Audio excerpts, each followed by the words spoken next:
Yo, what is good, everybody? This is Joey from HPTCG, and I'm joined with my best pals, my good friends, VV Theory and the Small Hat Crew. What's good, guys? Yep, I love these guys to death. We're going to be talking about the new searchers for EB02 and discuss our thoughts, if they're good, and if they are even relevant in the meta. So I'm gonna let VV Theory start out here, because VV Theory probably knows the most about it, because he is on the grind. Yeah, he's the only one that has an online presence currently. Yeah, you guys been slacking, man. Y'all disappeared. Yeah. That's yeah, right. we did. Hey, that's why we're doing this, bringing y'all back. Got to bring y'all back. He roped us. But one thing, so I only saw them because they showed the preview at like 5 a.m. for us in the East. Okay, cool. So after we just did some research, it is actually even better than we thought. It is not color locked at all. So actually, it can search any card 4 cost or higher that is any color. So VV, you want to start talking now? Yeah. So I think they're really strong. I think especially so with them being so cheap, like 2 costs, it ends up being like your 2 cost searcher for any deck. And now, you know, it is an event, so it doesn't have a counter on it, but certain colors will be able to abuse that more than others, right? Like, for example, yellow, these have triggers on them as well. So any deck that's running yellow is going to be able to use Nami to trash this and KO the character. And of course, you know, I have my eyes on it with red, yellow, Sabo because I'm going to be doing some searching with that thing. That thing is really nice. Yeah. Be able to search anything 4 costs and higher. So I heard about it whenever I was in Texas for the regional, which, by the way, I played Dofi. I got 43rd, bubbled out of day 2, unfortunately. Oh. And yeah, it was unfortunate. But I heard about it. I was talking about it with my friend Jake, and we were kind of discussing what decks it would be really, really good in. And so it's actually good in less decks than you might think, but it does make good decks even better. So I was gonna say, because I don't expect to be surprised, because I actually think the card's kind of mid. Yeah, I think it's good for specific colors and specific leaders in those specific colors. Number I'll one, let you go ahead and continue though. Enel. Yeah, I was gonna say number one. Exactly. Yes. Enel Yes. actually, No, I agree. Enel actually is tied for the number one deck that can benefit from this. Second being actually Black Yellow Luffy, because now Black Yellow Luffy can cut 2 of the brothers bond because they're not counters anyway and has the same trigger. And then now is able to search not all of the big guys, all of the 5 drops. It can also search for little Kuzan and big Kuzan and Gecko. So that is really, really, really important. And I think Enel and Black Yellow Luffy, and then just behind Black Yellow Luffy and Enel, Lucci does get a little bit better, because if Lucci does want to go first, then it can do it second, right? or even second. Well, I was gonna say Lucci wants to go first, so like on their 3 dawn turn, they can usually do it because they don't usually play anything other than a Brook. So this could be something that they could play on their 3 dawn turn and swing it for 6 or 5 and play a Spandam. Or if they go second, they can play it on their first turn. Obviously, searching Jack, searching Gecko, searching Kaido, all really, really, really strong. Chris, what do you think? Yeah, so I think the cards are, I think in many scenarios, I think the card's kind of mid, because with it being a 2 cost, I actually don't think it's cheap. I actually think it's pretty expensive. I agree. Considering it's a 2 dawn card with no counter on it. So that means whenever you're not activating it, it's just dead in your hand. It's a little bit like Pilaf. It's a lot like Pilaf. It's like it sits there in your hand, and it's there for the rest of the game until you do find a good opportunity to use it, so it could be a bit of a brick. And I do feel like with a lot of colors, there are like specific, like you were saying, for example, like the second turn of the game. I feel like there are specific turns of the game where you can make use of this card, and then if you don't see it, you know, on that specific turn, then it's probably like if you're ever having to do that at a later turn in the game, you're making a less than ideal play, because like you're pulled off your curve or whatever. Yeah, it's why I think a deck like Enel like really benefits from, because obviously he finds his top in and everything like that. You know, that's the obvious reason it's good in Enel, but also another reason is like, Enel is one of the few leaders who doesn't do shit. He has a lot of he has a lot, like he'll put 5 dawn on himself and swing. Like he has so much extra dawn to play with. He doesn't have a play until like 7 dawn that's actually good. Exactly. 5 dawn he has Gadatsu, sure, but a lot of times if they don't find it, they're just swinging 10 probably, or just passing. So yeah, I'm actually happy you said that. because I do agree where it's like a lot of decks that play on curve I don't think can even play this, especially not. They might be able to play it, but not as a 4-of, because it can get very, very, very tricky. It's very similar to Pilaf in Sakazuki or just any blue deck. It's like if Pilaf, if you get it on your second turn and you just are able to draw 2 cards, or even better, the trigger feels great. But if you start drawing it towards the later parts of the game, it's very expensive for you to actually use your like that event, because it's 2 Dawn, right? Like usually you have 1 Dawn to spare, but 2 Dawn is actually really expensive and throws you off your curve. And I think that almost every deck will not play 4 of this. What do you think, BB? Yeah. Excuse me. I see. So here's my question, not to redirect that, but what is the purpose of them making all 6 of these? Like that's my question. I don't understand why do they need it for consistency? Yeah. I mean, if that's the case, I guess, but like you're saying, there are certain decks that will really like this card. And I mean, do you guys see this as being a staple in every single deck moving forward as like a 2 or 3 of? I think it does help rogue decks, but it already it helps meta decks as well, because it definitely helps rogue decks. You're right about that. Rogue, that's what I was saying. It could definitely help the rogue decks. Yeah. Well, think of it like this, right? Most meta decks already have a searcher, so it's like unlikely that you're gonna need a searcher for like a second searcher, because like even Bonnie plays 2 searchers. I could see you cutting like 2, like let's say like 1 Bonnie and then 1 Baby 5 to play 2 of these events, but it only searches Hody, Shanks, and Zoro, which of course is great, right? Like those are great cards to search. But most decks already have their searchers that are normally counters as well. So like cutting that to play this just seems kind of bad, especially with it being 2 Dawn. I think a lot of decks probably just don't have the space for it or the time to play it. Yeah, it's like I think a lot of the decks that I think this really does benefit rogue decks more than meta decks, because I think a lot of meta decks, like the decks are they're kind of fine-tuned. They have specific plays they want to be making on each turn of the game, which kind of just like circles back to what we were talking about earlier, where like it's probably just hard to find a spot to play this card without compromising on a later play. You know, like a lot of decks, for example, just like 4 bricks into your deck too is just so annoying. Yeah, imagine just like you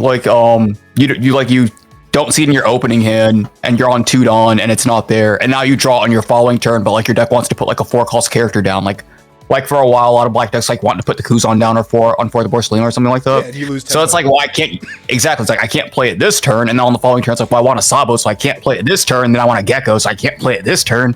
So now it's just been stuck in your hand for just like 4 turns. It's like if I do want a Kaido or Gecko, if I do want a Gecko, I can't even play like Ice Age or Tempest Kick along with it. Yeah. So it literally like it feels like it does help a lot of the, like for example, I think like Uta might be able to use this pretty well. Because it searches for the 10-cost Dofi that you never had a searcher for. It searches for Zoro now and Hody Jones and things like that. It does help even a deck like Queen. You know, I mean, I know people forgot about Queen. Yeah. VV Theory in a video recently. I saw that. Good video. I got to give a shout out to Archer's TCG. I saw him play it, and that made me want to play it again. I hadn't played it in a long time. It was a spicy list too. Yeah. And it could probably be good. And go for it. I was just gonna say, if there's any other content creators that ever want to hop in like one of our videos, like hit me up on Discord actually. Anyway, go on. Yeah, I was gonna say it also could like be good for decks like in rogue examples, again, stuff like Iceberg where everything's like a 5-cost, for example, except for like the 9-cost and stuff like that. Could be good. I think Lim is kind of the same thing. Buggy could be good because he has a lot of extra Dawn. God, that's interesting. That's an interesting idea. I mean, he does have extra Dawn, like, doesn't he?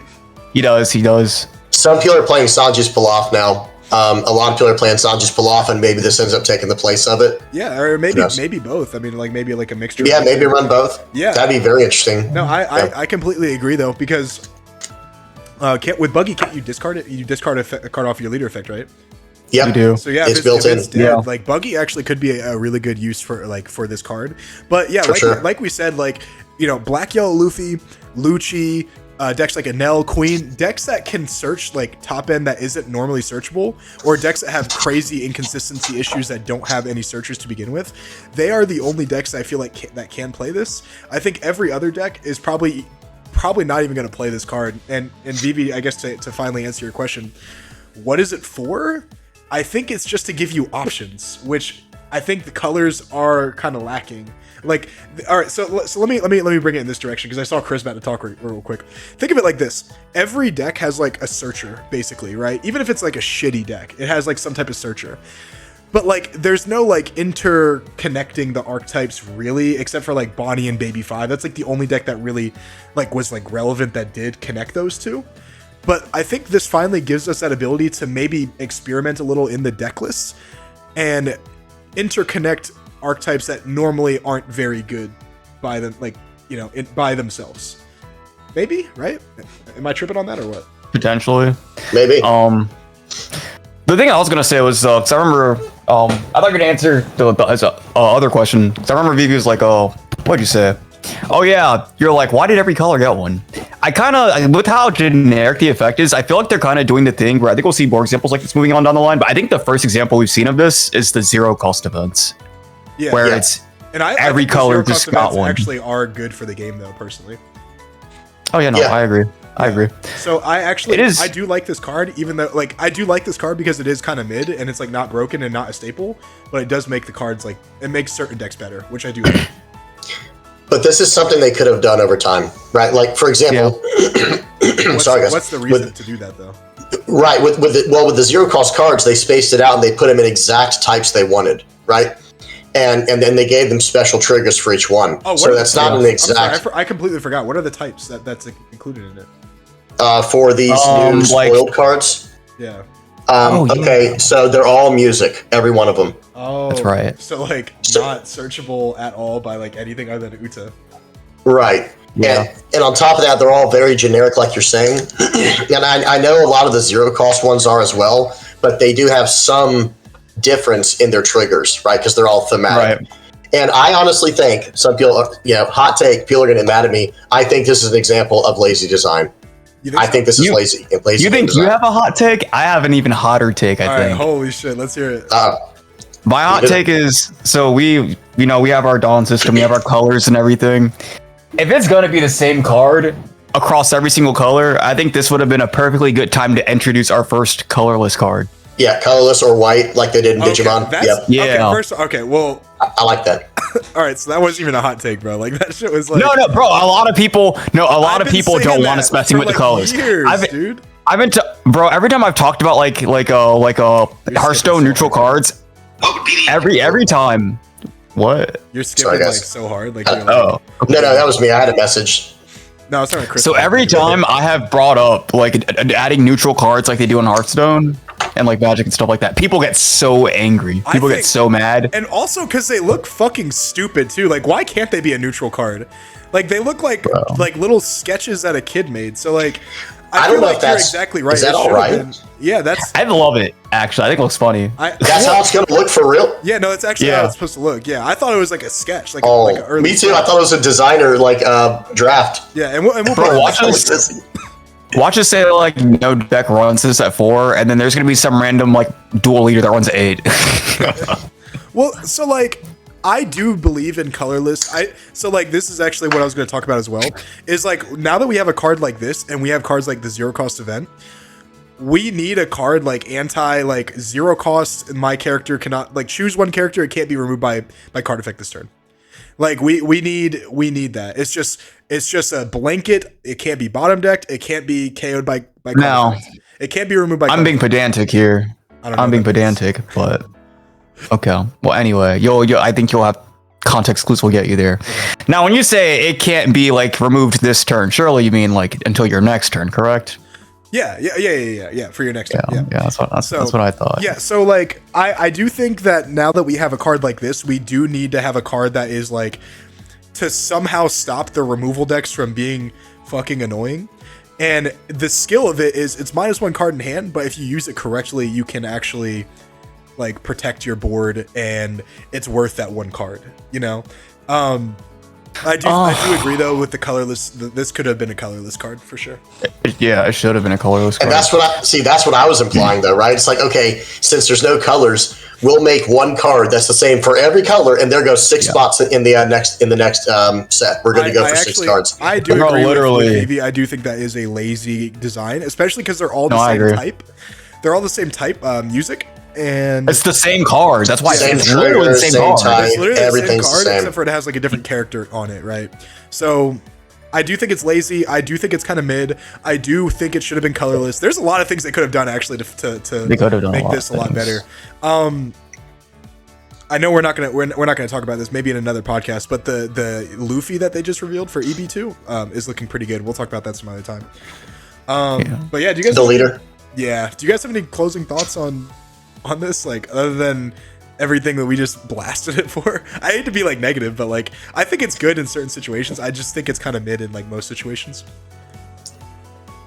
I'll go first, I guess. I think, like I said, I think there's a few decks that might be able to use this, especially yellow. Yellow in particular, because they have 5-cost Nami. So this is never a dead card in hand, right? It's like, okay, early on I'm going to search. Later in the game I'm going to trash with Nami, pop a 5 or less, maybe draw a card as well. Shirahoshi, you know, like they have that too.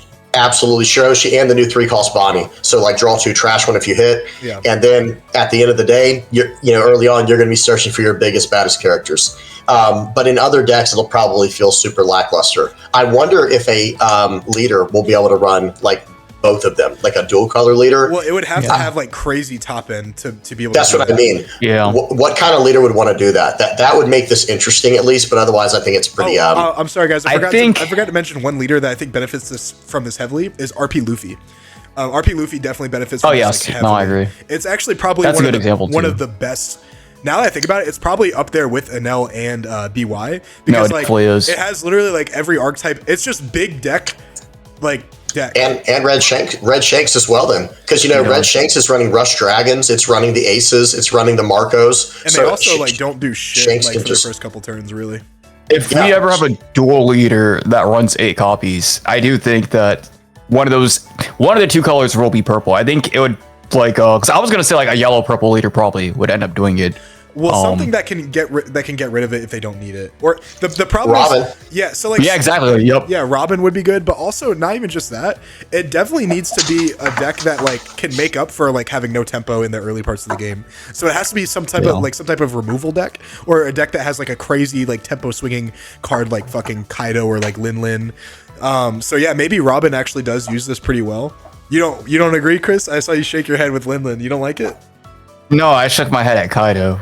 Kaido's good. What are you talking about? You go Lin Lin into Okay, Kaido? brother. That's insane. Brother, man. Oh my god. Kaido. This guy got Nine clapped calls by Kaido? me and my brother in set 1, and he still has bad opinions to this day. Show me the video. Show me the footage. That's what I thought. Footage coming soon, bro. I gotta talk to my brother. Yeah. Okay. See if he has it. All right. Sure.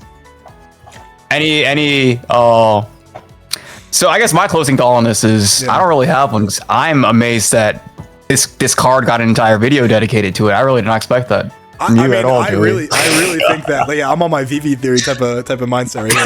But no, like I think this is a really interesting like discussion for this type of card because like it's so good and mid at the same time. And like you guys said it, the design is kind of poor, it's kind of lazy.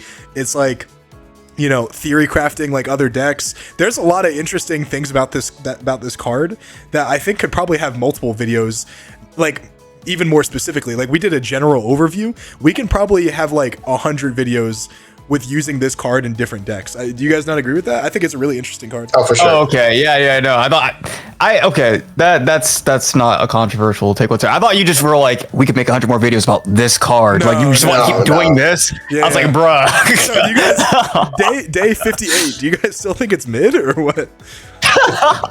Bro, we're already last past the set. calculation. The set's already came and gone. It didn't see play. It's like, but cut it. But really, it's like the 3 kids like sitting on the couch. You know what I'm talking about, like the Fortnite. Why isn't this card seeing play? What if they come out with a leader that Bro, don't make me laugh. I'm sick. Why is him Purple Crocodile running this card? He can draw off of it. I mean, he literally can though. Like that's the thing, bro. Like straight up, bro. And he can search like the 9 Croc. He can search like 9 Lin. Bro, he can search fucking Kaido. Like there's a lot of good shit he can search. Chris, I've been playing that Blurple Croc with the 7 Warlords engine. It's just I'm sorry to hear that. It's Dofi Light, man. It's just Blurple Dofi Light.